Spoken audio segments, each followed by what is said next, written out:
de inteligência artificial. Aí prossegue, Uhum. né? A responsabilidade civil, os vieses e o exemplo das tecnologias baseadas em luminância. Então, ele tem um viés bastante empresarial, assim, sobre responsabilidade civil, que é um dos temas que ele trata, né? O doutorado dele, se eu não me engano, é em direito civil. Tem as questões de responsabilidade e defesa do consumidor, mas ele acaba abordando no texto várias questões aí também de a própria documentário da Netflix, né, aquele Código de Bias, acho que é essa a pronúncia, ele aborda um pouco essa questão da discriminação do algoritmo, né? Não que o algoritmo discrimine, mas a programação dele acaba sendo falha, né? Agora, dizem, no documentário e no artigo dele também fala, de certa maneira, sobre isso, né? É uma caixa preta, né? Às vezes tem programações ali que foram utilizando e o negócio ficou complexo e foram mantidas, né? É que a gente chama isso de transfer learner, né? Então, assim, a gente vai fazendo transferências, por exemplo, de dados, né, de modelos de modelos estatísticos, né, de modelos de inteligência artificial, por exemplo, faz isso muito para veículo, né? Por exemplo, faz uma coisa, por exemplo, para uma caminhonetezinha, né? E aí depois transfere isso para, por exemplo, um caminhãozinho. Então, por exemplo, eu acho que é mais ou menos aquela história assim da identificação facial, né? A identificação facial ela não foi feita para pessoas pretas, né? Pessoas negras, ela foi feita para pessoas brancas. Exato, é. No documentário falam disso, né? E eu acho que ele aborda um pouco também, mas ele acaba entrando nessas questões dos carros autônomos, principalmente, né? Do Tesla, esse teste de luminância, especialmente na questão dos veículos, né? Doutor Oswaldo, boa noite. Boa noite, doutor Adriano, Augusto Fidalgo. Uma satisfação de Igualmente, estar bem-vindo. participando desse evento. Bacana. Muito obrigado. Bem-vindos a todos. Estamos esperando o pessoal chegar, o palestrante acabou de chegar. Adriano, o seu áudio eu acho que está com o volume um pouco baixo. Você não consegue aumentar um pouco, não? Eu estou te ouvindo bem baixinho aqui, por favor. Eu vou trocar o fone. Agora ficou melhor? Não, está do mesmo jeito. Será, pode ser que seja o meu computador. Agora melhora? Melhorou agora, melhorou. Ah, sim. 100%. Bacana. Tinha aparecido aqui, mas sumiu. Participantes.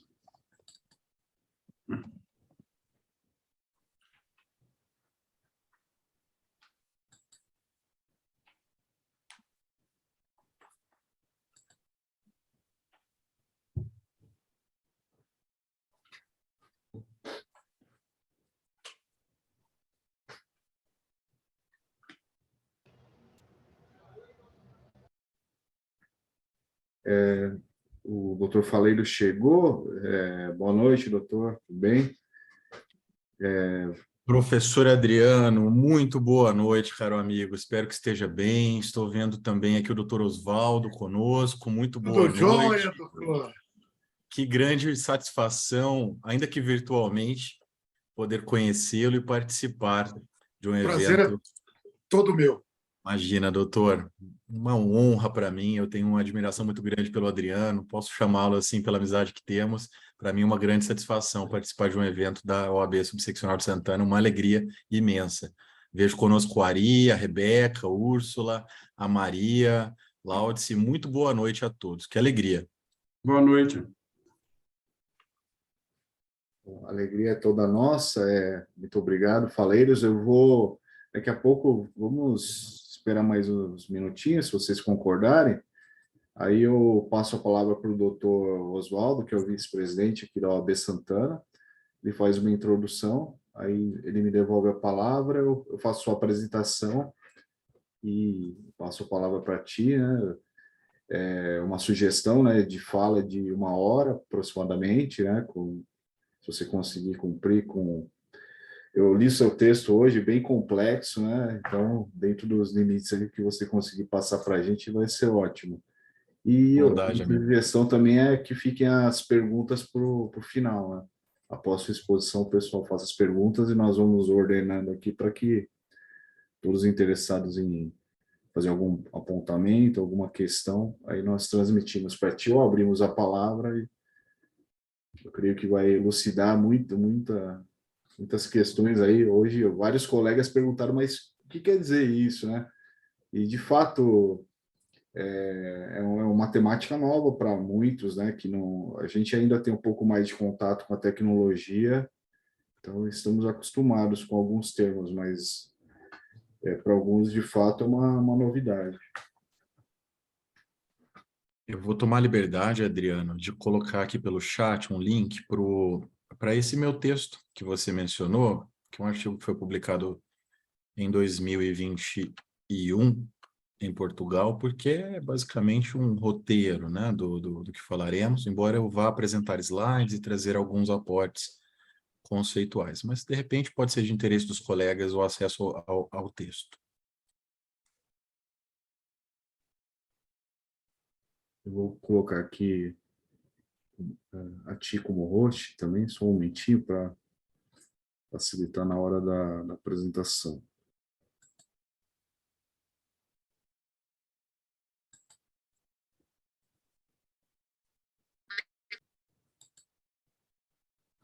Eu pediria uma gentileza também, se você conseguir abordar, porque foi meio coincidência, eu assisti esse final de semana o documentário da Netflix.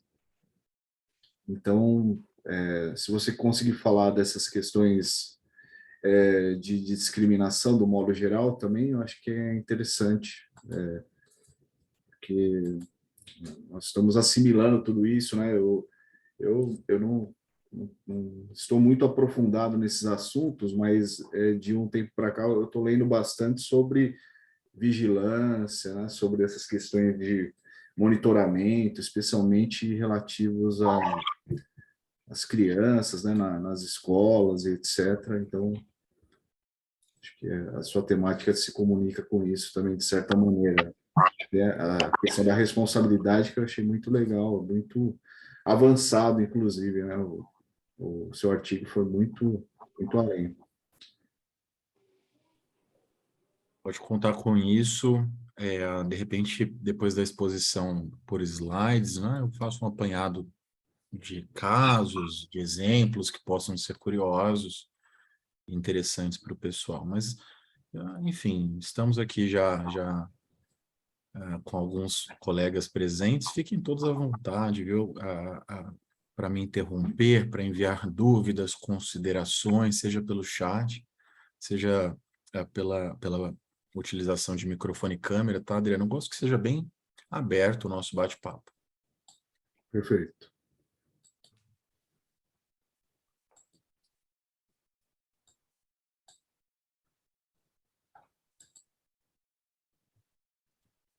Vamos aguardar até 19h05, daí iniciamos até as apresentações e tudo mais, dá tempo de mais De acordo. colegas entrarem. Eu aproveito para desejar uma boa noite ao Paulo, à Andresa, à Lisandra, à Luciana, Carlos, ao Marcos, à professora Ana Pinho, querida professora Ana Pinho, que nos acompanha desde Portugal, Adriana. Que alegria, pessoal. Olá, Faleiros, Ana, tudo bem?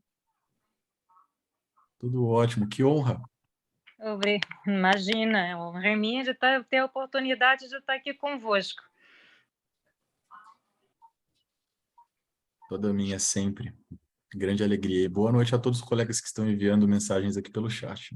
Uma grande satisfação para mim.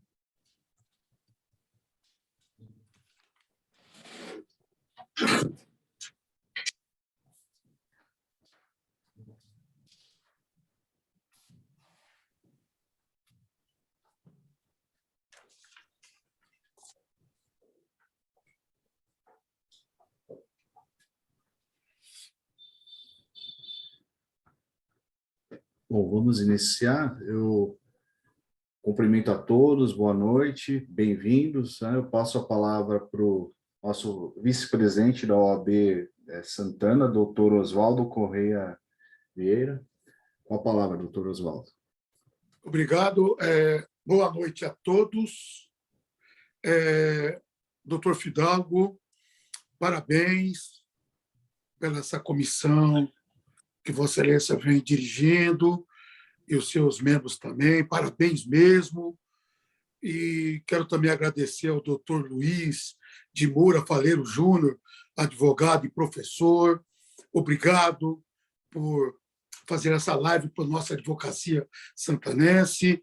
A diretoria, através do presidente, o doutor Peter, manda um grande abraço. Doutora Iva, secretária, doutora Carolina e o doutor Ivonei, manda um grande abraço. Parabéns e passo a palavra para o senhor, doutor Fidalgo. Obrigado, doutor. A satisfação é nossa participar com a OAB Santana, né, trazendo conteúdos, aí, colaborando com a comissão, com os advogados, com a subseção. E antes de passar a palavra para o doutor Faleiros, nosso convidado aqui, que vai explanar sobre o tema discriminação por algoritmos de inteligência artificial, no folder acabou saindo essa parte, né, mas no artigo dele completo, ele acaba abordando também a responsabilidade civil, os vieses, o exemplo das tecnologias baseadas em luminância. Eu vou ler brevemente um currículo resumido do Dr. Faleiros, antes de passar, de fato, a palavra a ele, só um momentinho. Dr.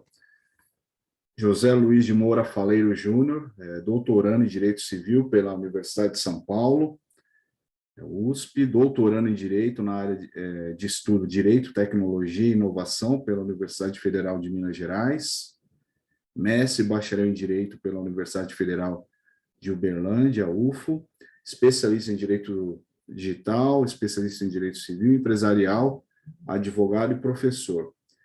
Eu conheci bem rapidinho, falando o Dr. Faleiros num evento da OAB, e desde então me impressionou a forma como ele fala, né, a escrita dele. É um jovem advogado, eu creio que muito mais jovem que eu, ou pelo menos alguns anos mais jovem que eu, e sempre gostei da fala dele. É uma grande honra tê-lo aqui na nossa casa, é um amigo, né, e deixo que a palestra dele fale por ele mesmo, né? Quer dizer, a fala dele represente tudo isso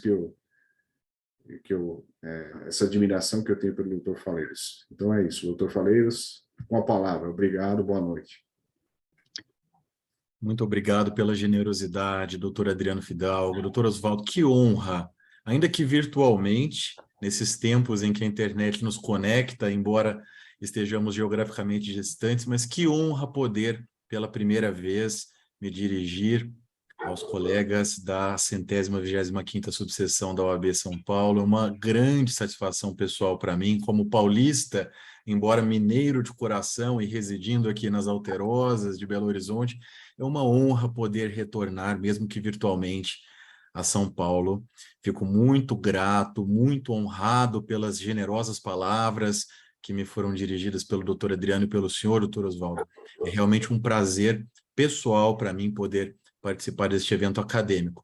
Rendo os meus encômios, muito obrigado, muito generoso, e rendo os meus encômios pela brilhante iniciativa. É também papel da nossa advocacia, da nossa ordem, levar adiante o conhecimento sobre temas variados do direito nas suas diversas interseções, e vejo a maestria com que as diversas comissões vinculadas à subseção de Santana têm cumprido este mistério. Doutor Adriano, em especial, na condução dos trabalhos da Comissão de Direito Digital, merece todos os elogios pelo brilhante trabalho que desenvolve, e eu, com a missão que tenho hoje de trabalhar o tema da discriminação algorítmica, me permito expressar esses elogios que são absolutamente devidos a ele, não apenas nesta função de conduzir a Comissão de Direito Digital, mas também como grande pesquisador do direito digital. Tive também a honra de presenciar o doutor Adriano no evento que ele mencionou, no qual nos conhecemos ainda nos tempos presenciais, pré-pandêmicos, na capital São Paulo, e tive desde aquele momento a oportunidade de presenciar a grande eloquência, o brilhantismo do Dr. Adriano como pesquisador dessa matéria que tanto nos encanta. Então, meu caro amigo, é uma honra para mim poder estar presente neste evento. Agradeço-lhe pela lembrança de meu nome, pela confiança em minhas pesquisas e pela sua grande generosidade. Muito obrigado. Me dirijo, claro, a todos os advogados e advogadas que compõem a subseção de Santana, na sua pessoa e na pessoa do Dr. Oswaldo, rendendo elogios e agradecimentos efusivos. Também agradeço a todos os colegas que estão cá conosco nesta noite. Vi a doutora Ana Pinho, que nos acompanha de outro fuso horário mais avançado. Ana, que alegria tê-la conosco, já noite em Portugal, certamente, mas também a todos os colegas que estão aqui, muito obrigado pela generosa participação e, como havia adiantado antes do nosso início formal, espero que seja uma conversa muito aberta, muito franca, portanto, se tiverem dúvidas, considerações, críticas, fiquem absolutamente à vontade. Podem se valer do chat, por escrito, ou me interromper com o microfone, câmera, se puderem e quiserem, a qualquer momento. Repito, é uma conversa, um bate-papo sobre um tema que nos desafia e que nos encanta. Eu tomei a liberdade de preparar alguns slides muito singelos, apenas para nortear a nossa abordagem, não é? Já que são temas esses ligados ao direito digital sempre permeados pela técnica e por conceitos que transcendem a disciplina jurídica. Então, pensando única e exclusivamente nesse fator, preparei esses slides para poder nos guiar. E o faço já compartilhando aqui a tela com a intenção de trazer alguns aportes conceituais iniciais. Me permito, professor Adriano, destacar que o conteúdo programático que preparei para poder nortear tudo que foi abordado no artigo que guia essa apresentação e que foi mencionado pelo professor Adriano anteriormente, bem no início, envolve uma revisitação conceitual e contextual do tema que nos interessa.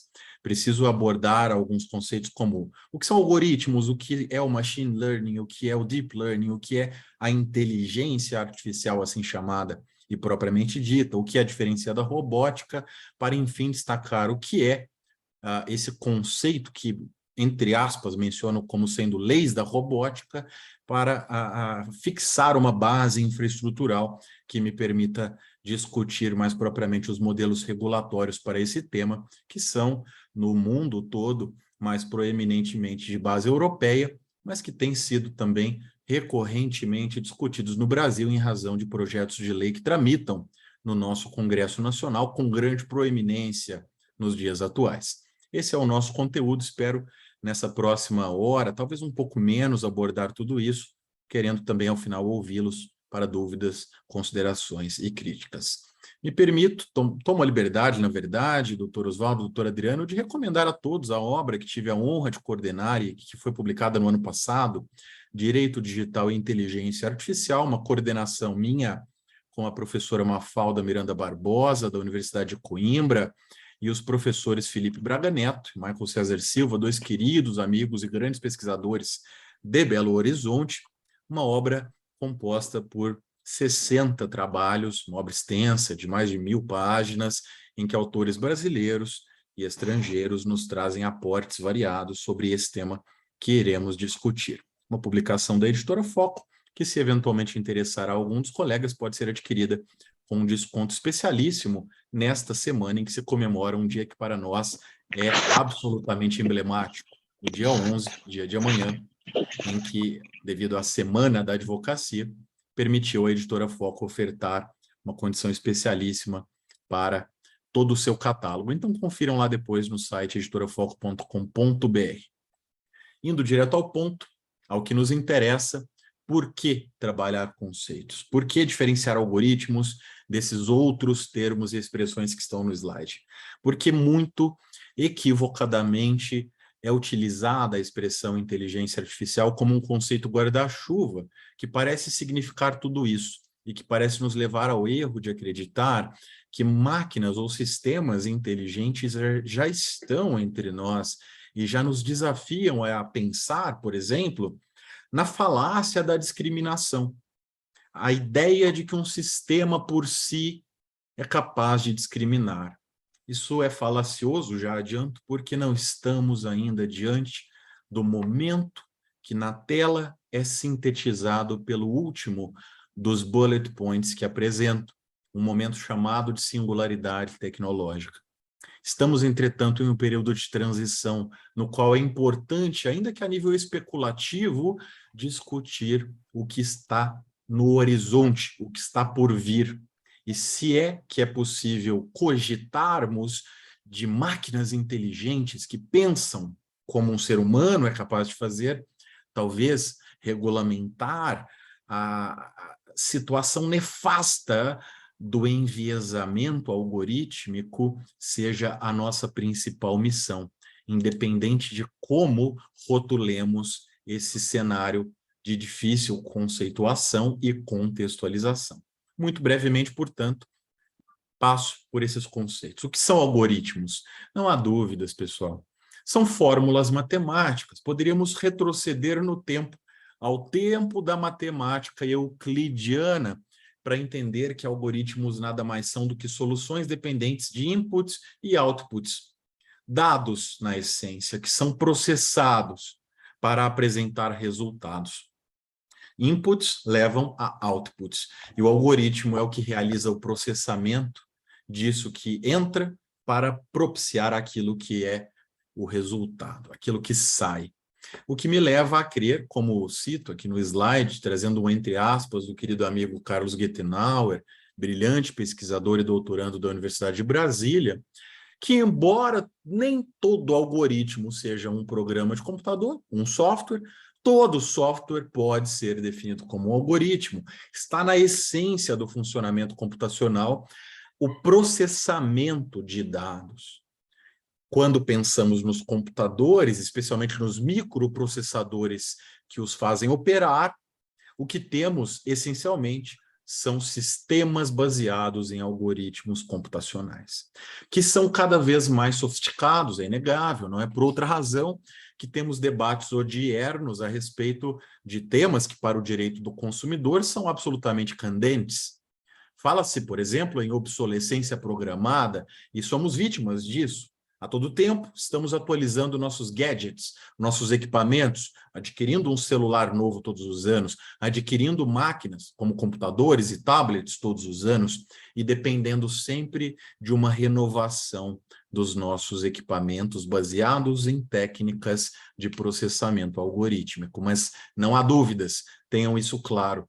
Quando falamos em algoritmos, estamos falando na linguagem absolutamente pura e direta da matemática. Não estamos diante da inteligência, característica anímica do indivíduo humano, característica que ainda não pode ser trasladada para a máquina. Algoritmos são estritamente dependentes de parametrizações e, por isso, dependem no antecedente de quem os programe, de quem os desenvolva, de um indivíduo humano que os formule, que os aponte caminhos para que operem. Portanto, diferentemente de inteligência artificial, algoritmos não são inteligentes.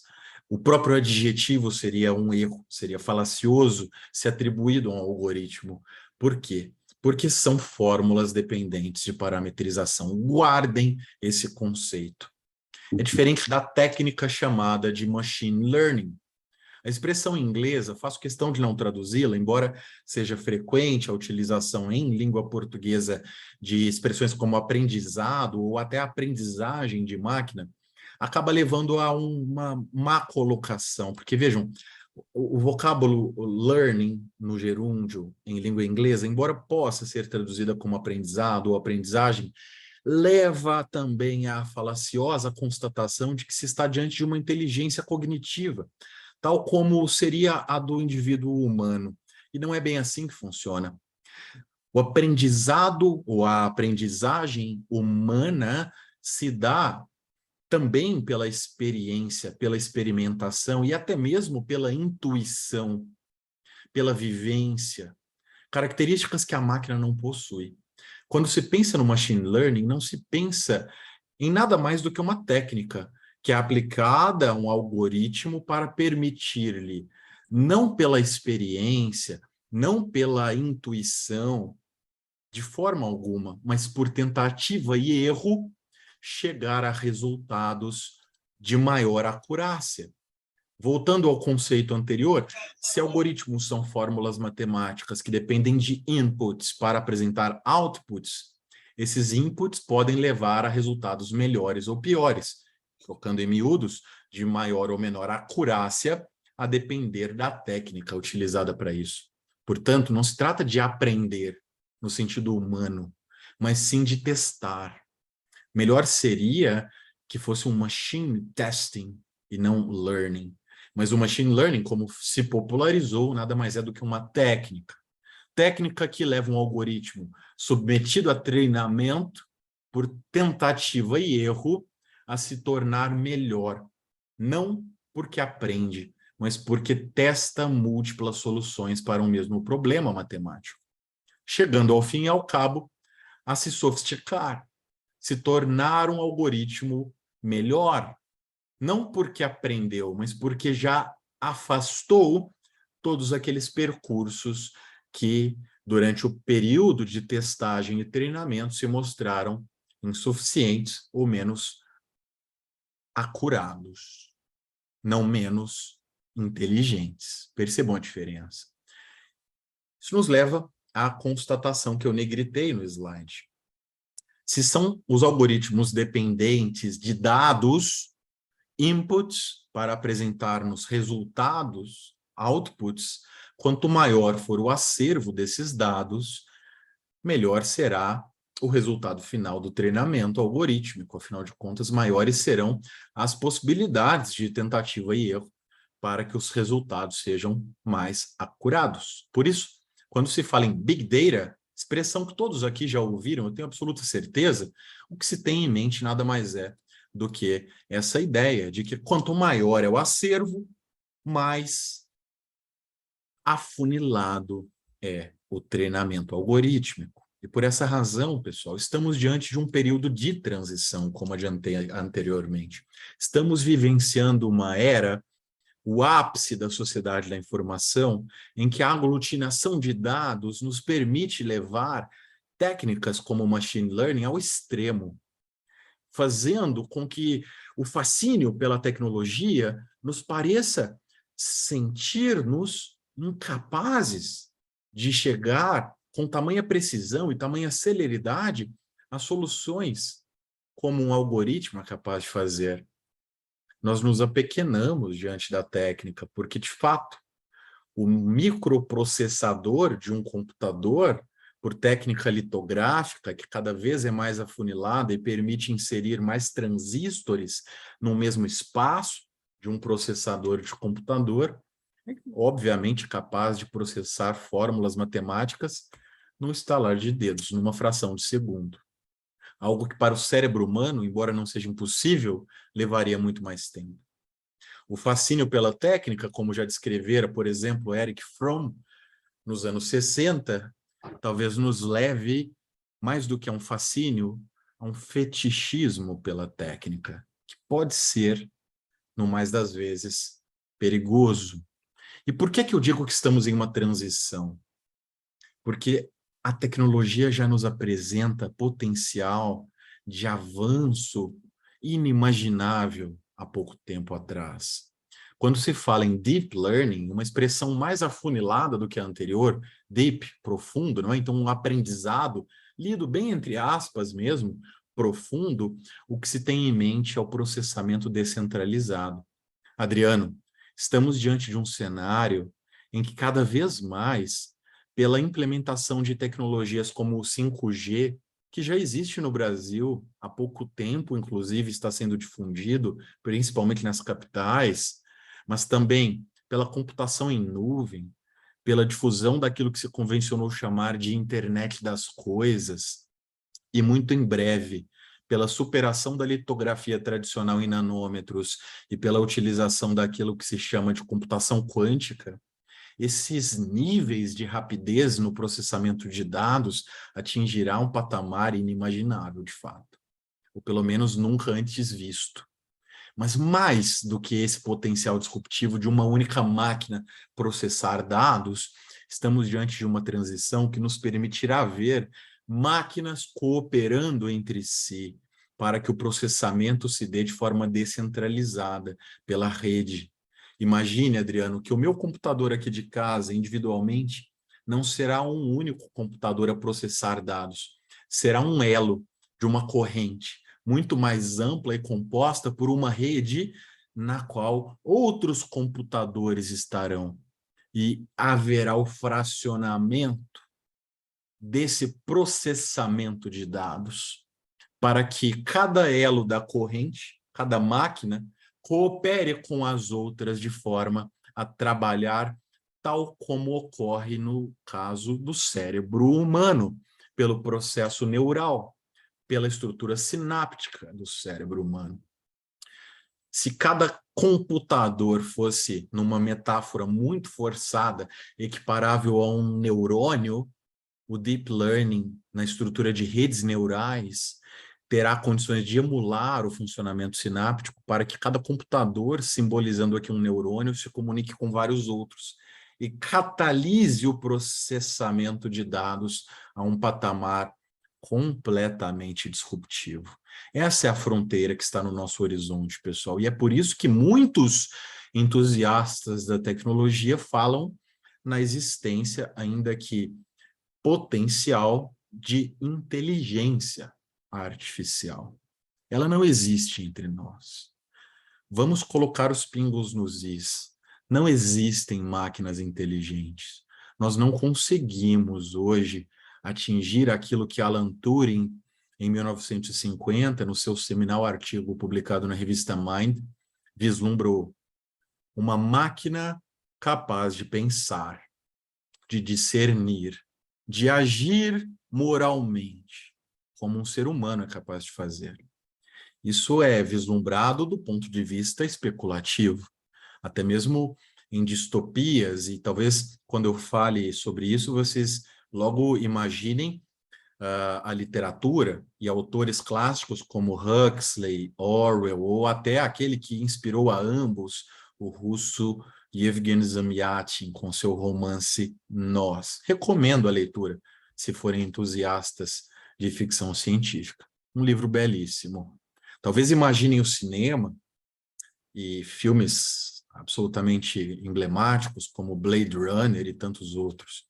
Talvez imaginem outras mídias, como os videogames, não é? Em que a distopia é tão presente.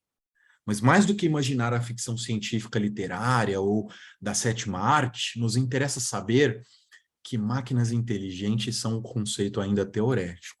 Nós não temos um sistema de inteligência artificial capaz de discernir moralmente, capaz de pensar e, obviamente, capaz de discriminar.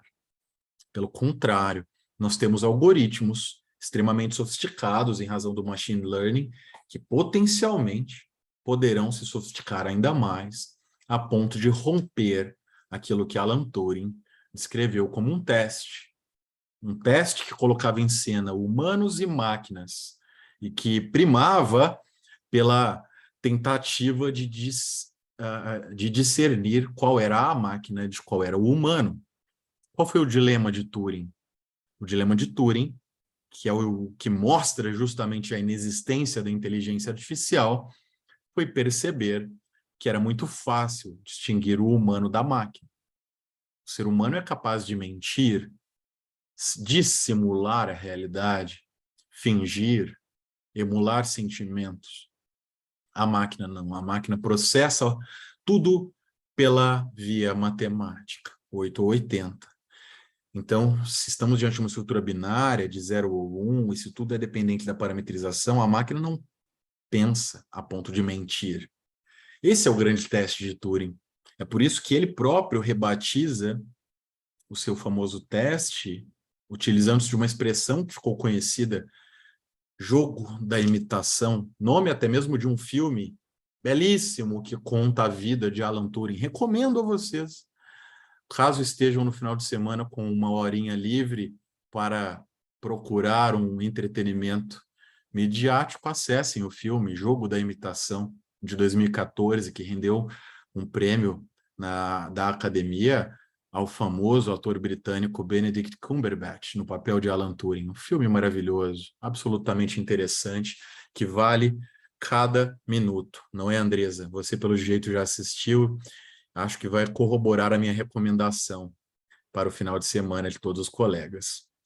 Por que jogo da imitação? Porque a ideia é justamente a de que, em algum momento, essas máquinas deverão ser capazes de imitar o funcionamento do comportamento humano, esse funcionamento eivado de vicissitudes, de mentira, de dissimulação, de emulação comportamental. Nick Bostrom, por exemplo, usa uma expressão diferente. Ele fala em superinteligência para descrever um momento de aproximação desse modo de agir humano em que se romperá o teste de Turing.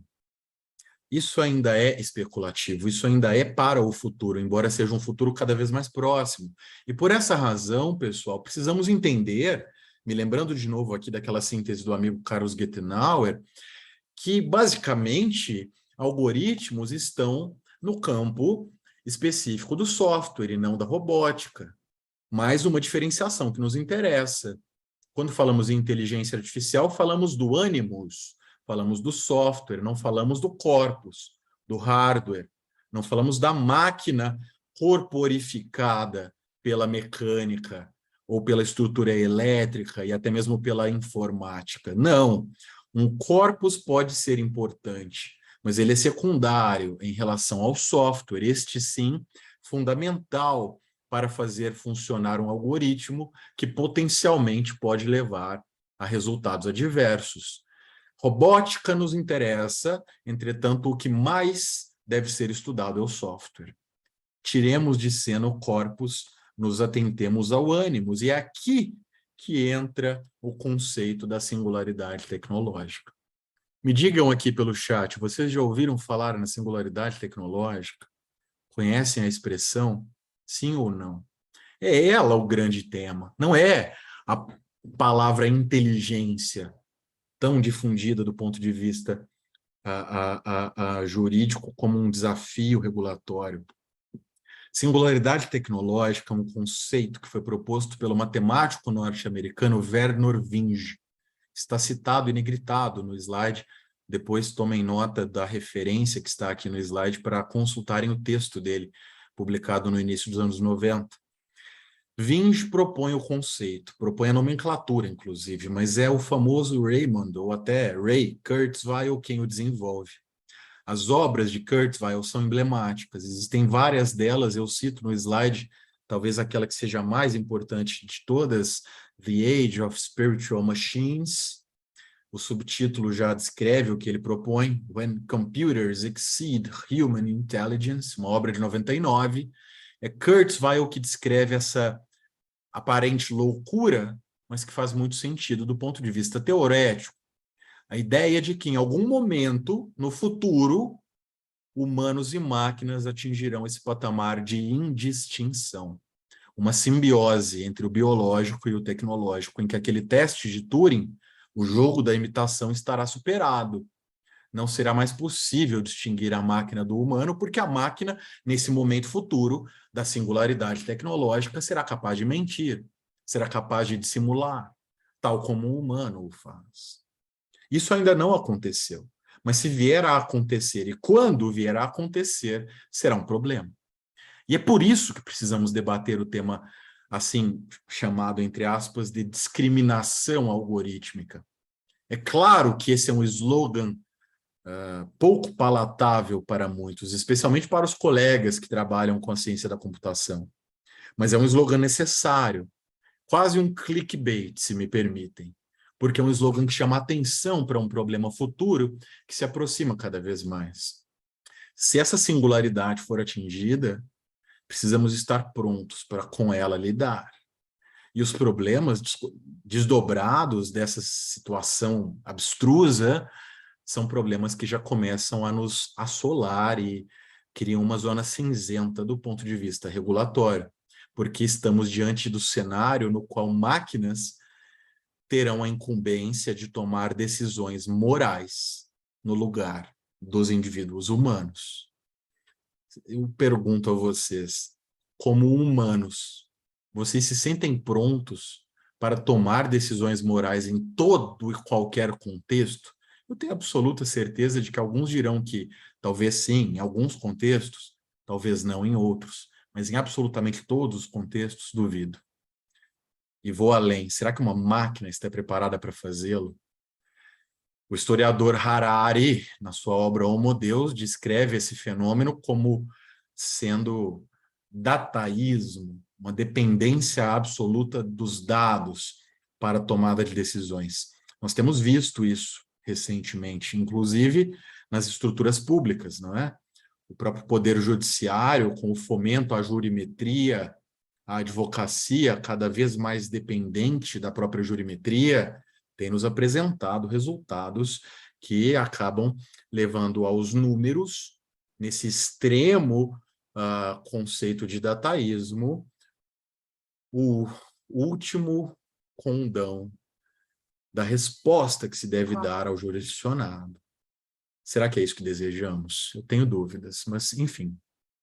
Oswaldo, o filme é Jogo da Imitação, salvo engano, disponível atualmente na plataforma Amazon Prime. Corrijam-me se eu estiver enganado. Com o ator Benedict Cumberbatch, no papel de Alan Turing. Recomendo muito. E se não conhecem ainda os textos de Turing, leiam. Estão disponíveis publicamente, basta escrever o nome dele no Google que vocês encontrarão todos eles. Especialmente o texto publicado em 1950 na revista Mind. Né? Não é este que está citado no slide, esse é um texto mais antigo até, de 36, no qual ele suscita um problema matemático que depois viria a inspirá-lo no texto de 50 a revisitar essa ideia do jogo da imitação. Vamos adiante. Esse é um gráfico, me perdoem por estar em inglês, não é? Mas é uma síntese, não é? Os pensadores há muito tempo já têm essa visão de que estamos hoje, no momento presente, numa curva exponencial que nos levará, em algum momento no futuro, a atingir a chamada singularidade tecnológica. Mas eu repito, isso é para o futuro. Não existe inteligência artificial propriamente dita. O conceito se tornou um guarda-chuva conceitual. Tudo hoje é chamado de inteligência artificial. Isso leva a um erro de imaginar que já existe algo inteligente. Não há. Então, saibamos diferenciar o que são algoritmos, do que é o machine learning, do que é o deep learning, do que é a futura inteligência artificial e do que é a singularidade tecnológica. Sempre fora do contexto conceitual da robótica, pessoal, ok? Eu sei, existem regulamentos, por exemplo, como o da OCDE, que preferem se valer de uma expressão mais longa, sistemas de inteligência artificial. Eu gosto mais de falar em algoritmos de inteligência artificial, para ficar claro que não estamos falando de sistemas que pensam, mas de algoritmos sofisticados, que se aproximam de um modelo de inteligência, mas que não são inteligentes na essência do adjetivo. Optem pela expressão que quiserem, não é? Mas vejam, nós já temos no Brasil 3 projetos de lei que se auto-intitulam Marco Regulatório da Inteligência Artificial. O próprio conceito é um problema, e por isso é importante termos claro que ainda há muita polêmica conceitual, e por isso é importante termos esse cuidado na utilização dos termos. Exemplo, vamos sair aqui dos conceitos e do contexto para imaginar do que é que estamos falando. Aconteceu recentemente, mais especificamente no ano de 2018, no Arizona, Estados Unidos da América, um carro autônomo utilizado para transporte de passageiros por uma empresa que todos aqui conhecem, certamente já são usuários dela há muito tempo, chamada Uber, um carro autônomo que era utilizado sob a supervisão de uma motorista, essa senhora que está mencionada no slide, Elaine Herzberg, era ela, perdão, me desculpem, pela Rafaela Vasquez, não é? A motorista responsável pela supervisão, mas que acabou atropelando uma mulher, essa senhora citada no slide, Elaine Herzberg, em Tempe, no Arizona, em 2018, levando-a a óbito.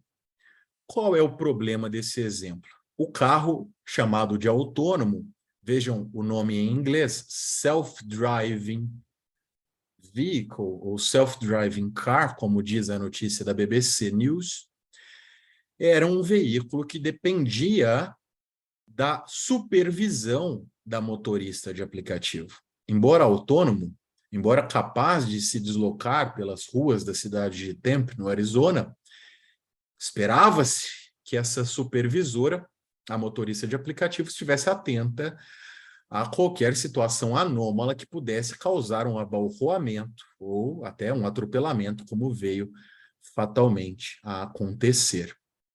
O que se apurou foi que o aplicativo, o software do veículo, um Volvo XC90, não foi capaz de identificar a senhora Elaine Herzberg como uma pedestre e, por isso, não freou ou desviou o percurso para evitar o atropelamento. É chamado no algoritmo utilizado, nesse caso em questão pela Uber, de complacência da automação dos operadores. Isso vai nos levar aqui a uma série de discussões de natureza penal e civil que são importantíssimas, porque vejam, no caso, pelas leis do Arizona, a motorista do aplicativo, a senhora Rafaela Vasquez, foi acusada na seara criminal daquilo que pelas leis do Arizona é chamado de homicídio negligente. Esse é o designativo de lá, aqui seria equivalente ao homicídio culposo do nosso Código de Trânsito. O que se constatou na avaliação dos fatos foi que ela estava distraída no momento do atropelamento, assistindo no seu smartphone ao programa The Voice, e por isso não tinha atenção totalmente direcionada aos arredores por onde o veículo trafegava. E então considerou-se negligente a conduta pelo fato de que ela deveria, na condição de supervisora do algoritmo, agir em caso de emergência e não agiu. Vão raciocinando sobre isso e já já comentaremos juntos, mas vejam, existem hoje para a doutrina, no exemplo dos carros autônomos, níveis de automação. Níveis que são ao todo 6, de 0 a 5. Nível 0 seria, numa descrição muito singela, não é? Um nível em que não há automação alguma. O máximo que se tem é um sistema que auxilia o motorista na detecção de pedestres ou de obstáculos que possam eventualmente estar no percurso, a fim de que o próprio motorista, na condução do automóvel, se desvie desses obstáculos. Os níveis seguintes, nível 1, nível 2, nível 3, são níveis com um grau um pouco mais elevado de automação, mas ainda não se trata de um veículo absolutamente autônomo. Por outro lado, os níveis mais altos, 4 e 5, já chegam próximo dessa tal automação completa, embora não se possa dizer que sejam carros totalmente autônomos e, pior, carros inteligentes. Eu costumo descrever com as seguintes expressões, essas extraídas do artigo que escrevi e que o professor Adriano muito gentilmente utilizou como base para esse convite que me formulou. Nível 0, nível 0 seria, como disse, aquele que não tem qualquer automação. Hands-on, nível 1, um nível em que o motorista, supervisor, ainda precisa manter as mãos no volante durante todo o tempo. Nível 2, hands-off, em que é possível a retirada das mãos do volante, porque algumas das ações realizadas pelo automóvel são automatizadas, como aceleração, frenagem, mudança de faixa, etc. Nível 3, um nível um pouquinho mais elevado, já permitiria alguma distração. Permitiria ao motorista, por exemplo, fazer aquilo que a supervisora de aplicativo, no caso do Arizona, estava fazendo, pegar o celular e assistir a um programa de televisão, por exemplo. Nível 4, Mind Off. Aqui já se falaria num cenário em que o condutor ou supervisor do automóvel poderia dormir enquanto o veículo trafega. E o nível máximo, nível 5, que eu batizo aqui de volante opcional, não é? Seria um modelo de veículo em que se dispensaria até mesmo a existência de um volante, porque ele seria totalmente capaz de se autoconduzir.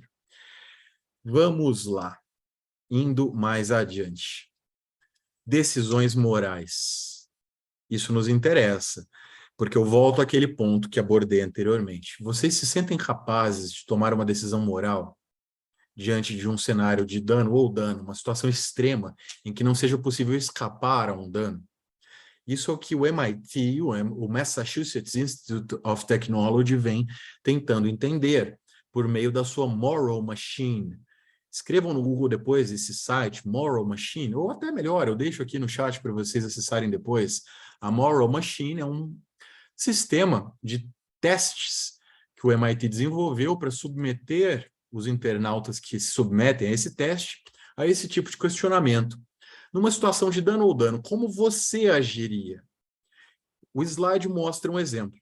Veículo autônomo que possui no seu interior 5 passageiros e que pode, diagnosticando uma situação extrema de dano ou dano, manter o seu percurso atual, preservando as vidas dos passageiros que estão no seu interior, mas ceifando as vidas de alguns, não todos, vejam as imagens, de alguns pedestres que atravessam uma faixa de pedestres.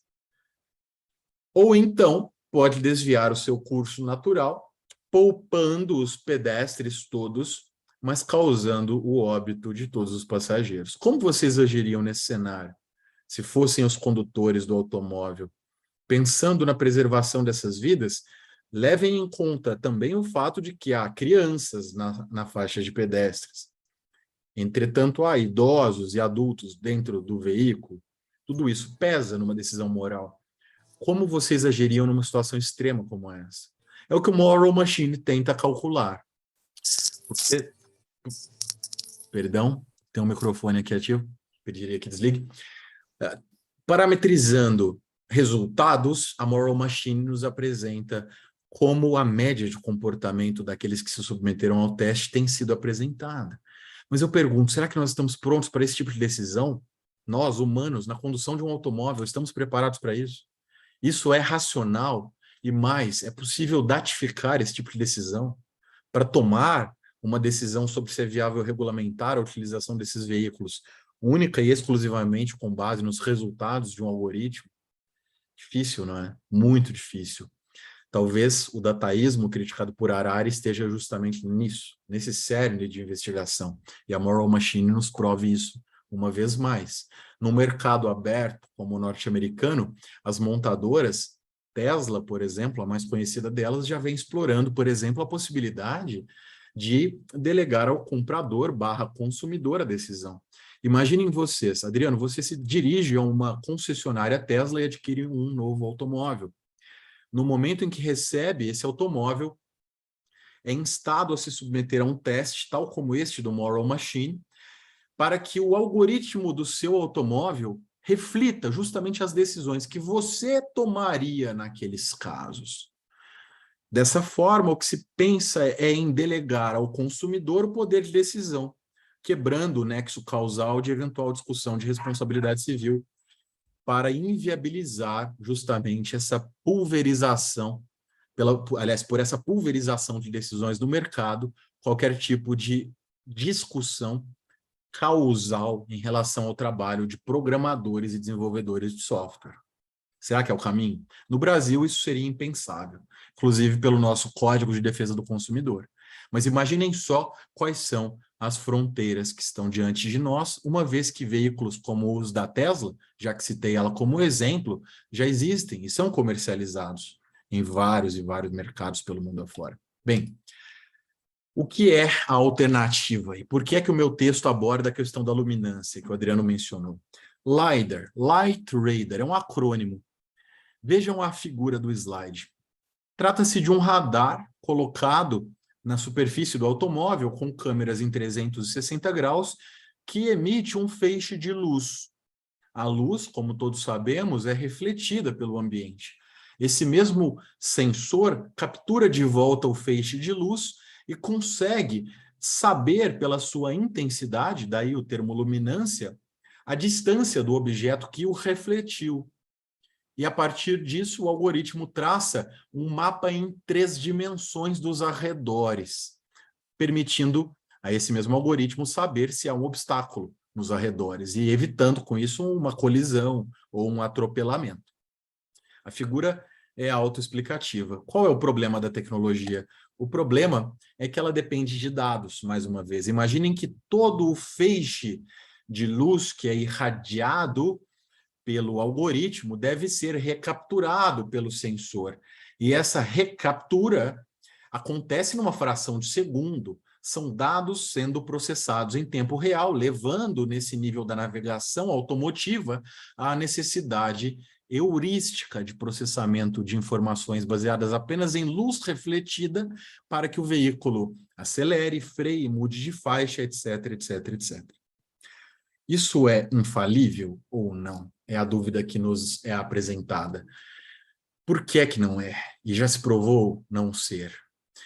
A tecnologia LiDAR foi desenvolvida originalmente para georreferenciamento e para mapeamento do solo por satélites orbitais.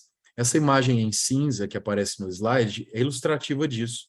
Imaginem um satélite orbital que emite esse feixe de luz contra o terreno e recebe de volta a luz refletida pelo terreno, sabendo com isso a altura, o relevo daquela planície ou daquele planalto que está sendo mapeado do ponto de vista topológico. Para isso, não há muita complexidade, estamos falando do planeta Terra, estamos falando de solo. É um mapeamento simples, que depende do efeito refratário da luz para capturar essa informação e poder traçar um mapa de relevo. Entretanto, se transposta essa mesma tecnologia para um sensor automotivo que demanda essa captura do feixe de luz em tempo real com muita velocidade, talvez não seja absolutamente infalível. E o pior, por uma questão óbvia, trivial, que todos nós estudamos no ensino médio, o feixe de luz é mais facilmente refletido por tonalidades mais claras e mais facilmente absorvido por tonalidades mais escuras. Adriano, doutor Oswaldo, é por isso que nós, com o terno, num dia de muito calor, quando nos dirigimos ao fórum, sentimos muito calor. A roupa escura nos esquenta mais. É por isso que é preferível a camisa branca. Simples assim. O que aconteceu? Em 2019, de uma maneira absolutamente midiática, sensacionalista, vários portais de notícias descreveram o seguinte, as manchetes foram no seguinte sentido, e até peço a vocês, colegas, que se puderem acessar o Google e pesquisar, coloquem alguns links aqui para nós dessas matérias. Era o seguinte, carros autônomos têm maior propensão ao atropelamento de pessoas negras. Isso, podem digitar em português, em inglês, em qualquer idioma e encontrarão notícias sobre isso. Será que é isso mesmo? Será que o algoritmo discrimina a pessoa em razão de cor? Ou será que é apenas um mau uso da tecnologia que existia para uma finalidade diversa e que foi aplicada agora no outro contexto? Isso é problemático, porque nos faz crer que o viés existe. O algoritmo não discrimina a pessoa pela cor, muito pelo contrário. Essa é uma questão trivial da física, absolutamente trivial. Entretanto, a aplicação da tecnologia foi errada e aconteceram acidentes. Essa propensão noticiada em 2019 realmente se provou verdadeira, única e exclusivamente por um fator decorrente da ciência física, somente por isso. Não quer dizer que o algoritmo discrimina, não quer dizer que o algoritmo é racista, de forma alguma. Entretanto, quem desenvolve a aplicação, ou seja, o programador, o desenvolvedor, e quem coloca no mercado um sistema algorítmico baseado num sistema como esse, assume os riscos de fazê-lo. Se estivéssemos no Brasil a dialogar especificamente sobre o risco, mais até no contexto consumerista, pela utilização da teoria do risco da atividade, que norteia a responsabilidade civil consagrada na cláusula do artigo 14 do CDC, não haveria dúvida alguma de que qualquer situação como essas levaria a uma discussão de responsabilidade civil objetiva. Isso poderia valer até mesmo fora do CDC, em razão da cláusula geral de responsabilidade objetiva prevista no parágrafo único do artigo 927 do nosso Código Civil. Adriano já colocou aqui uma dessas notícias. Muito obrigado, Adriano, pela gentileza. Existem inúmeras notícias. Claro que o sensacionalismo midiático traduz essa ideia de discriminação, de que o algoritmo discrimina, mas não é bem assim. Nós precisamos ter claro o problema. O problema não é algum grau de discriminação da máquina, ou do software, melhor dizendo. O problema é o viés, é o enviesamento. E o enviesamento, muitas das vezes, é reflexo do que aquilo que nós, humanos, fazemos, pensamos e acabamos traduzindo nos algoritmos desenvolvidos. Se é que a dependência do machine learning, lembrem-se do conceito, leva a maior acurácia em razão da maior quantidade de dados que permitam tentativa e erro, talvez o enviesamento esteja no conjunto de dados. A insuficiência de certos conjuntos de dados pode levar a esse viés, e não necessariamente um preconceito do programador ou do desenvolvedor, mas sim a má curadoria do sistema. É aí que está o problema. E é impossível regulamentar isso partindo do pressuposto equivocado e falacioso de que a tecnologia é ela própria o problema. Não é. O problema é a falta de parâmetros adequados para que ela seja colocada em circulação, para que seja levada ao mercado de consumo, por exemplo. Eu vejo que o nosso tempo já está muito avançado, mas me permito discutir com vocês o que os europeus estão nos apresentando. Ana, isso tem sido tão polêmico, não é?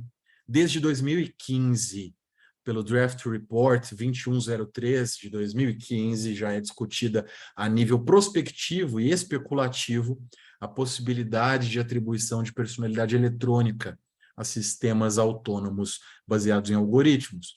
Imaginem vocês, personalidade jurídica, um conceito que é estudado por todos nós nos bancos da graduação desde o primeiro período, atribuída agora a uma máquina, personalidade eletrônica. Tanto se ouve falar, por exemplo, na atribuição de personalidade eletrônica aos seres sencientes, aos animais. Será que poderíamos fazer o mesmo para robôs? Parece coisa de ficção científica e talvez muitos olharão com até um certo desdém para essa proposta, mas não se trata de uma regulamentação. O que os europeus nos apresentam naquele documento intitulado Disposições de Direito Civil sobre a Robótica é apenas uma ideia que está sendo debatida na Europa desde 2015 a nível legislativo e doutrinariamente pelo menos há algumas décadas. A diretriz, no seu artigo 59, item F, nos apresenta a seguinte proposição, leiam comigo. Insta a Comissão Europeia a explorar, analisar e ponderar, atenção aos verbos,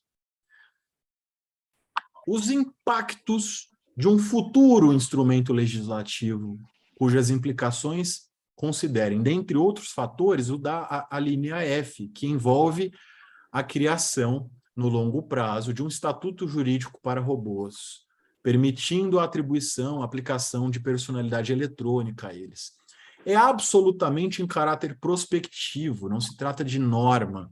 Será que não é, pelo menos, plausível imaginarmos isso do ponto de vista teorético, como uma solução plausível para aquele momento futuro da singularidade tecnológica? Eu indago a vocês. E é daí que surge, por exemplo, em 2020, a proposta do alemão Jan-Erik Schirmer, um famoso professor cujo trabalho absolutamente seminal revisita um instituto clássico do BGB alemão de 1900. Eu tive a honra de pesquisar esse tema, essa palavra bonita que aparece no título do slide, Theorechtsfähigkeit, com o professor Fabiano Menck, querido amigo, professor da Universidade Federal do Rio Grande do Sul, num texto que está publicado no portal Migalhas. O nome do texto está aqui no slide, no rodapé. Procurem depois se interessar a vocês. Porque o que Schirmer propõe é justamente um meio termo. O BGB propicia essa solução. Se não é possível atribuir personalidade absoluta a um ente inanimado, talvez seja possível atribuí-la paulatinamente, fragmentando a responsabilização do ser humano supervisor gradativamente à medida em que se atinja maior grau de autonomia algorítmica, viabilizando um caminho crescente de atribuição de capacidade jurídica, vejam, não de personalidade, mas de capacidade jurídica a um algoritmo de inteligência artificial. A nível prospectivo, isso é no mínimo plausível, ainda que não seja totalmente admitido, especialmente pela doutrina especializada. É um caminho possível, é um caminho intermediário. Por que não imaginá-lo? Por que não discuti-lo? Não há problema algum. Estamos aqui no debate acadêmico, não no debate legislativo. Leis da robótica, bem rapidinho, porque o tempo ruge, não é, Adriano? Todos aqui já leram Isaac Asimov, a sua obra conhecidíssima, que é um conjunto de contos, não é? Eu, Robô foi, inclusive, objeto de um filme que estrelou o famoso Will Smith. Asimov propõe 3 leis originalmente. Eu sei que existe uma quarta, chamada de Lei Zero, mas ela não me interessa nesse momento. As 3 leis originais de Asimov foram trazidas para o direito por um professor norte-americano, chamado Jack Balkin, professor da Universidade de Yale, que no ano de 2017 publica um artigo, eu referenciei aqui no slide, chamado, aliás, The 3 Laws of Robotics in the Age of Big Data.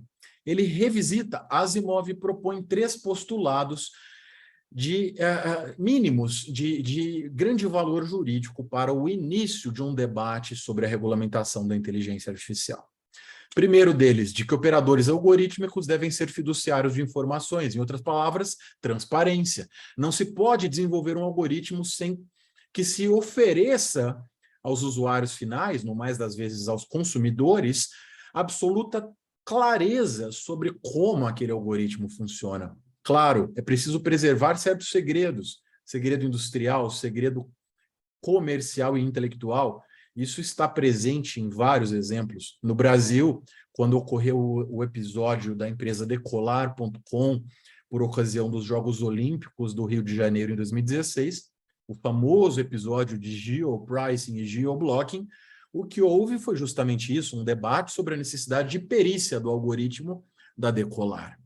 O precedente emblemático levado a efeito no MP do Rio pelos queridos amigos professor Guilherme Magalhães Martins e Pedro Rubim Borges Fortes, hoje se transformou numa ação civil pública ainda sem desfecho meritório, mas no âmbito dela um mandado de segurança já julgado pelo STJ.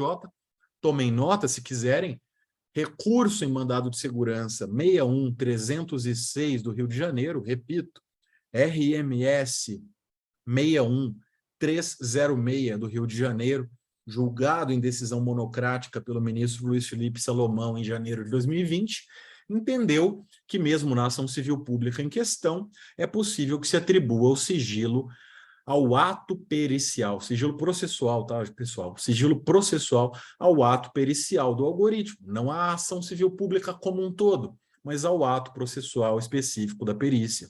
Por quê? Para a preservação do segredo industrial. Será que isso se coaduna com a ideia de fidúcia informacional e transparência? Primeira questão que deixo para vocês. Segunda lei, revisitada por Balkin, operadores algorítmicos têm deveres para o público em geral, é óbvio. Se está diante de uma transformação ampla que afeta toda a sociedade. E terceira lei, operadores algorítmicos têm o dever de não causar incômodos algorítmicos. É claro, um algoritmo não pode perturbar valores que são essencialmente de interesse do público, e por essa razão qualquer perturbação algorítmica deve ser coibida. Recentemente, o professor Frank Pasquale, conhecido de muitos pelas suas 2 obras magníficas, The Black Box Society, de 2015, e New Laws of Robotics, de 2020, ele que lecionou em Maryland durante muitos anos, e hoje é professor da Universidade do Brooklyn, em Nova York, nos apresenta uma 4ª lei, lei da explicabilidade, a ideia de que um robô, ou mesmo um software, deve necessariamente indicar a identidade de seu criador, de seu controlador ou de seu proprietário, facilitando com isso a identificação de quem eventualmente possa ser responsabilizado por um dano decorrente da malversação algorítmica. Já caminhando para o final, pessoal, o que nos interessa a nível de responsabilidade civil é um debate que vai além da clássica teorização que se tem no Brasil. Liability e accountability. Por que é que eu não traduzi essas palavras inglesas? Adriano, colegas, todos vocês conhecem a LGPD. Leiam o princípio descrito no inciso 10 do artigo 6º. O nome do princípio é responsabilização e prestação de contas. Nada mais é do que uma tradução mal feita desses 2 vocábulos ingleses.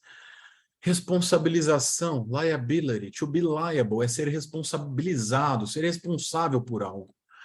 To be accountable, entretanto, não tem nada a ver com prestação de contas. É uma má tradução de accounting, que é contabilidade em inglês. Accountability não é isso. O princípio da LGPD é uma pista daquilo que o legislador pretende. Na LGPD, especificamente, internalizar a ideia de que a responsabilidade civil vertida naquela lei pelo princípio da prevenção do inciso 8 do artigo 6 deve ser catalisada por funções. Liability, função compensatória da responsabilidade civil. Devolver as partes ao estado anterior. Accountability é um dever ético. Accountability, que eu poderia invocar Hans Jonas, o famoso filósofo alemão, cuja obra, publicada no Brasil com tradução para o português, chamada Princípio Responsabilidade, nada mais é do que uma síntese desse valor ético que deve nortear a postura de todos nós em sociedade.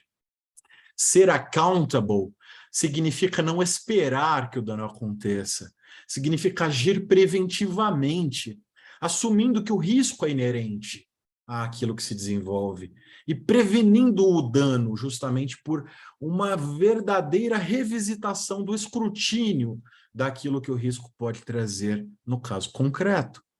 Isso me leva a pensar na Itália e na noção de perigo, que para nós faz muito mais sentido do ponto de vista da função precaucional da responsabilidade civil e não da função preventiva, que foi abarcada pela LGPD, repito, pelo outro princípio, o do inciso 8 do artigo 6º. Precaução que provavelmente levará vocês a se lembrarem do direito ambiental, baseado, no mais das vezes, nesses dois princípios, prevenção e precaução. A prevenção ligada ao que é previsível, a precaução ligada ao incerto. Será que poderíamos invocar a função precaucional e a sua corolária noção de perigo, como fazem os italianos, para fundamentar a ideia de responsabilidade civil pela precaução e pelo perigo, e não mais pela prevenção e pelo risco, como ocorre na proteção de dados pessoais e em outros contextos? Em outras palavras, poderíamos imaginar um regime objetivo de responsabilidade civil para eventos decorrentes de falhas algorítmicas, baseado muito mais na teoria do risco integral, que não admite discussão de ruptura do nexo de causalidade, tal como ocorre no direito ambiental, por exemplo, pelo fato simples e singelo de ainda estarmos longe da singularidade tecnológica. Essa é uma questão difícil, talvez a questão de $1 milhão, não é? Perdoe-me aqui o coloquialismo, mas é o que o nosso legislador não está enfrentando. Data Informed Duties é o que Pasquale propõe. Esses deveres informacionalmente assumidos pelos desenvolvedores, estándares comportamentais, devem nortear o agir ético. Esse agir imbuído da certeza de que todo tipo de algoritmo pode apresentar uma falha, não porque foi dolosa ou mesmo culposamente causada por um programador ou desenvolvedor, como na utilização do LiDAR num carro autônomo, mas porque ocorrem vieses. Portanto, revisões cíclicas e deveres assumidos pela certeza de que o risco é inerente, é intrínseco ao algoritmo, pode levar a uma minimização de danos e, consequentemente, ao fomento daquilo que ele visa coibir, as caixas pretas, as black boxes, descritas na primeira obra dele, citei, de 2015. O que é uma caixa preta, pessoal? Se não um algoritmo que se sofistica pelo machine learning, que se sofisticará mais ainda pelo deep learning e que será incognoscível até mesmo para quem o desenvolveu. O algoritmo que foi escrito em linguagem de código pelo programador, depois de tanto treinar-se pelo machine learning, não é mais o mesmo. Quem o desenvolveu não o reconhece mais. É um Frankenstein. É um problema imaginarmos uma caixa preta operacionalizando situações de risco. E é por isso que o debate legislativo é tão problemático. Precisamos debater accountability. Accountability como cultura. Palavra esta, não é? Cultura de accountability que nos apresenta o italiano Comandé. dentre tantos outros pesquisadores. A Europa está diante de nós, não é, minha querida Ana? Os relatórios de 2020 do Parlamento Europeu, um sobre o regime de responsabilidade civil para a inteligência artificial, outro, um framework sobre parâmetros e aspectos éticos para o desenvolvimento da IA, da robótica e de tecnologias emergentes, são talvez o que o Brasil não fez. Os europeus estão, pelo menos há 7 anos, debatendo arduamente qual é o melhor caminho a seguir. E o que é que o Brasil está fazendo? O Brasil está querendo aprovar a toque de caixa uma lei para regulamentar algo que os europeus em 7 anos ainda não conseguiram consenso.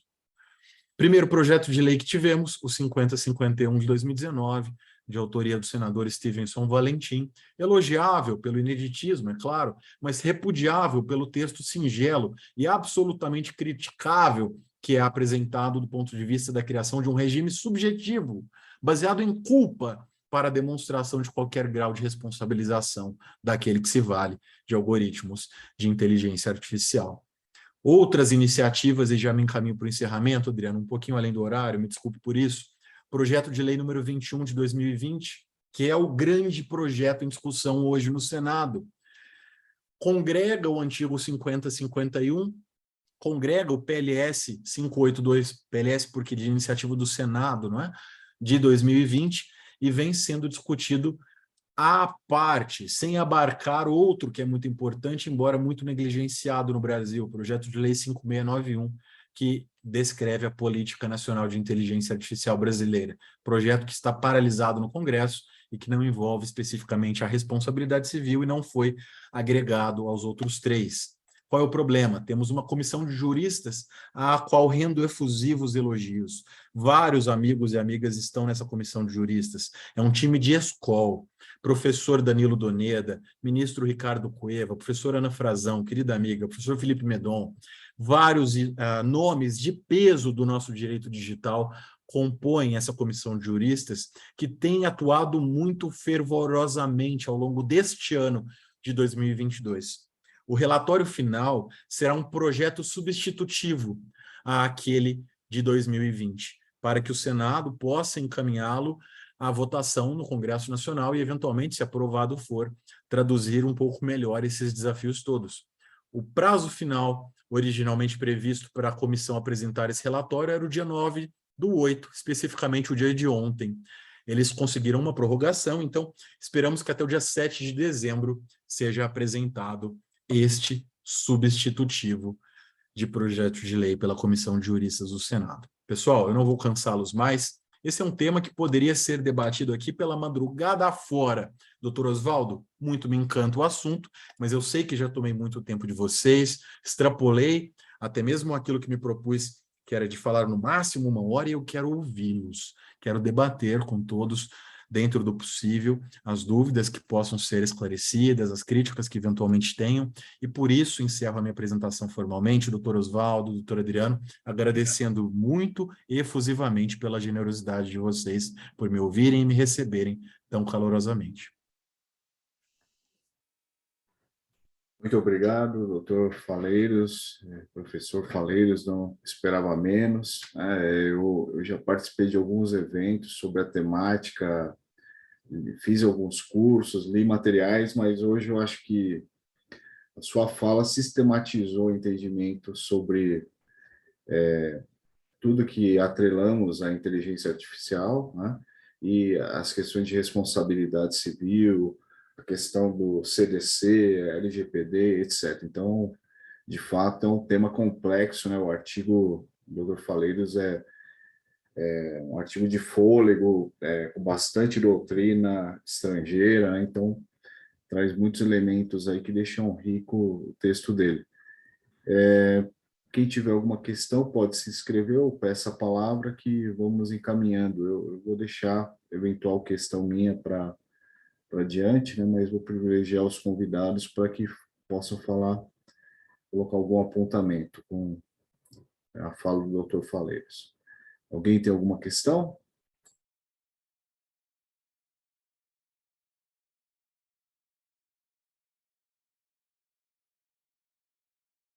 Não se acanhem, pessoal. Por favor, usem o microfone, falem comigo, não precisam digitar se quiserem perguntar alguma coisa. Será um prazer ouvi-los. Enquanto o pessoal vai se aquecendo, eu vou fazer uma pergunta. Aqui no documentário da Netflix, eu, eu não observei isso, né? Se tem, nos Estados Unidos tem essa discussão, né, da eventual proibição do uso dos algoritmos, né, o sistema de vigilância. No caso lá, tem algum problema na questão do reconhecimento pela luminância, ou o algoritmo, os apontamentos de eventual discriminação que foram levantados no documentário tem outros motivos, né? Se o doutor acabou, tem contato, tem essa informação, né? Eu acabei não aprofundando sobre isso. Adriano, essa é uma excelente questão. Eu deixei para comentar sobre o documentário, como nós já havíamos antecipadamente mencionado ele, né, antes de começarmos e tal. Nós já havíamos comentado do documentário. Eu vou me permitir aqui especificamente demonstrar a vocês. Eu até não havia separado esse material para a nossa conversa de hoje, mas vou trazer aqui um complemento, porque pouco se fala no modelo americano, não é? Muito se fala no modelo europeu de regulação, mas os Estados Unidos são deixados um pouco de lado. E existe um modelo norte-americano. Eu até sugiro, se vocês quiserem, fique à vontade. De repente, façam um print desse slide que eu compartilhei, porque ele sintetiza um pouco o que existe nos Estados Unidos. Vejam, em 2017, quando foi publicado esse documento, que acabou sendo batizado de Future of AI Act, Future é uma sigla para Fundamentally Understanding the Usability and Realistic Evolution of AI, os americanos fizeram apenas uma descrição daquela ideia de singularidade tecnológica. Não havia, naquele momento, qualquer tipo de discussão sobre responsabilidade civil. Mais recentemente, no Algorithmic Accountability Act de 2019, embora eles não falem em responsabilização, eles trabalharam a ideia de accountability. Esse é um documento mais atual, não é, de 2019, um documento mais recente, e me parece que tem sido por causa desse documento, de 2019 especificamente, que algumas empresas têm se preocupado um pouquinho mais com o desenvolvimento de algoritmos nos Estados Unidos da América. Antes, perdoem-me o coloquialismo, era uma várzea. A própria Tesla colocava no mercado uma série de aplicações, inclusive os automóveis, e isso veio a acontecer naquele exemplo trágico do Arizona em 2018, e depois, mais recentemente, em 2021, até no mês de junho de 2021, num acidente fatal também ocorrido no Texas, com um automóvel que não utilizava LiDAR, mas utilizava tecnologia ultrassônica, demonstrando que essa abertura excessiva ao mercado, a falta de regulação pela lei, a falta de parâmetros claros, que é tradição do modelo anglo-saxão, do qual os norte-americanos são filiados, acaba trazendo problemas. Então, a tentativa de regulamentação nos Estados Unidos, ela vem sendo muito cautelosa. Eles trabalham com princípios éticos, trabalham com accountability, mas sempre olhando o que está acontecendo na Europa, o que está acontecendo, inclusive, na Ásia. Sem entrar aqui muito em exemplos, me parece que os Estados Unidos não são ainda o melhor modelo para que nós observemos. A Europa, sim. A Europa tem avançado bem, porque a discussão dogmática, especialmente para nós que temos essa tradição romano-germânica muito arraigada, parece ser o melhor exemplo, o melhor modelo. Agora, o que me parece importante, Adriano, e aqui eu pego o gancho do documentário para comentar, é que os europeus, diferente de nós, brasileiros, que estamos discutindo um modelo de responsabilidade civil subjetiva, os europeus optaram, e a Ana pode até depois, se quiser me corrigir ou complementar, por um risk-based approach, ou seja, um modelo de gradação de riscos.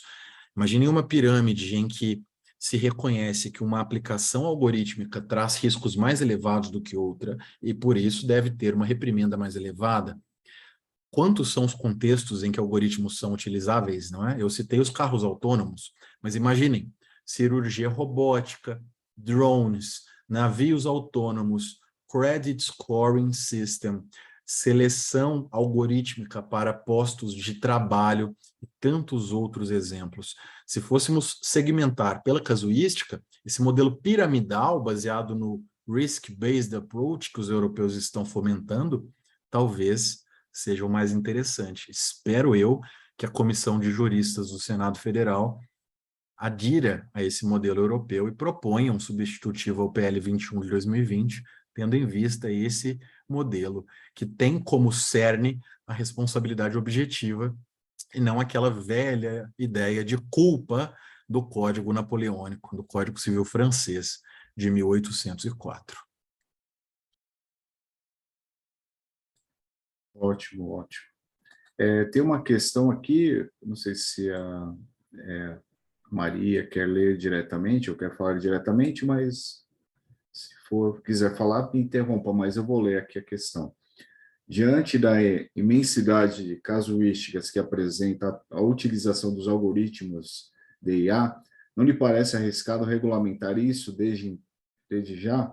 Ou melhor, seria uma legislação com normas abertas? Excelente pergunta, Maria. Quando você pensa em normas abertas, eu imagino que esteja pensando até numa possibilidade de não regulação, né? Ou pelo menos a autorregulação, né? No mínimo, uma regulação responsiva, como propõem autores clássicos, a exemplo do Ian Harris e do John Braithwaite. São modelos regulatórios que no Brasil não são tão bem vistos, né? Nós ainda temos esse clamor pelas leis escritas, essa dependência das leis. Já perceberam que sempre existe um hiato entre o surgimento de uma nova tecnologia e depois o trabalho do nosso legislador em apresentar uma resposta pela lei a essa tecnologia e às contingências geradas por ela? Exemplo disso é o Marco Civil da Internet. Eu pergunto, nós temos a internet no Brasil desde 2014? É óbvio que não. Proteção de dados pessoais, um tema debatido há mais de 25 anos na doutrina, somente em 2018, uma lei. Se nós continuarmos a depender de leis para tudo, nunca teremos soluções para nada. Esse descompasso anunciado entre inovação tecnológica e regulação pela lei me parece cada vez mais de difícil manutenção, porque há um descompasso realmente cada vez maior. Longe de mim, Maria, querer aqui proclamar o ocaso do civil law, não se trata disso, mas de repente nós possamos nos inspirar um pouco mais em modelos de regulação aberta, não é? Primando por parâmetros éticos ou até por algum grau de autorregulação estruturada em função do compliance. O modelo norte-americano, repito, muito forte em relação àquela ideia de accountability, traduz exatamente essa ideia. Pode ser que caminhemos para isso, embora eu ache que a nossa tradição ainda nos fará depender muito de leis. Melhor do que ter uma lei mal elaborada, como aquele projeto de lei 21 de 2020, é termos, talvez, o mercado dando respostas sobre quais são os caminhos possíveis. De repente, Maria, o nosso caminho será o do meio termo. Uma lei introdutória, muito principiológica, que traz ali alguns conceitos, mas que não esgota o assunto. Pode ser um caminho possível para atender a um e outro lado, não é? Mas essa é uma pergunta dificílima. Me parece, sim, arriscado regulamentar. Repito, os europeus estão há 7 anos debatendo se devem regulamentar. Nós estamos fazendo isso há pouco tempo, a Comissão de Juristas está fazendo isso há 6 meses e queremos uma lei para ontem. Será que é prudente? Bacana. Só fazer o registro eu não sei, talvez algumas pessoas já saíram, né? A doutora Aliciane, da nossa comissão, a doutora Úrsula, comissão de mediação, né? Agradecendo a presença de todos. O Ari, o Vinícius e a Milena são professores, estão aí presentes também. Tem alguns outros colegas, talvez, que eu não esteja reconhecendo pela falta de sobrenome, né? Porque talvez a Patrícia e o Fabrício também foram da Comissão de Direito Digital aqui de Santana, mas agradeço a todos pela presença e a participação. Eu não sei se tem mais alguma questão, alguém quer fazer o uso da palavra? Doutor Oswaldo, alguma questão, por gentileza? Só quero aí agradecer ao AB, agradece ao professor Dr. José Luiz de Moura Faleiro Júnior pela brilhante essa live. foi de grande valia para a advocacia santanense, e parabéns também ao doutor Adriano Augusto Fidalgo e seus membros dessa grande comissão. Obrigado mesmo, tá? A OAB agradece. Bom, pelo chat, o pessoal só está agradecendo, né? Várias colocações, agradecendo a palestra, né? Fazendo pontuações específicas ali.